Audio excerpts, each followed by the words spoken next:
سحری اور افطاری کے اوقات کو اللہ تبارک و تعالیٰ نے سرٹن ٹائم کے اندر ایسا متعین کر دیا کہ ساری کائنات کے اندر، سارے علاقے کے اندر لوگ ایک ہی وقت کے دو سحری ختم کر رہے ہیں اور ایک ہی وقت میں افطار کے لیے بیٹھ رہے ہیں۔ تو کسی نہ کسی درجے میں اجتماعیت پیدا کر دی، یہاں تک کہ رات میں جب تراویحوں کے اندر کھڑے ہوتے ہیں تو 500 ہزار آدمی، 50,000 آدمی ایک قاری کے پیچھے قرآن سن رہے ہیں۔ یہ وہ صحبت،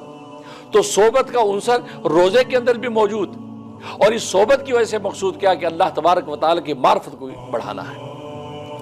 جب ایک دوسرے کی صحبت حاصل ہوتی ہے، ہر ایک دوسرے سے سیکھتا ہے، ایک دوسرے کی ایمانیات جب ایک دوسرے سے ٹکراتے ہیں تو اس کے اندر انوارات پیدا ہوتے ہیں، ارتیاش پیدا ہوتا ہے۔ اس لیے فرمایا کہ اجتماعی عبادات کے اندر جو ہے وہ جس قدر اجر و ثواب بڑھتا ہے، اسی طرح اس کے انوارات بھی بڑھ جاتے ہیں۔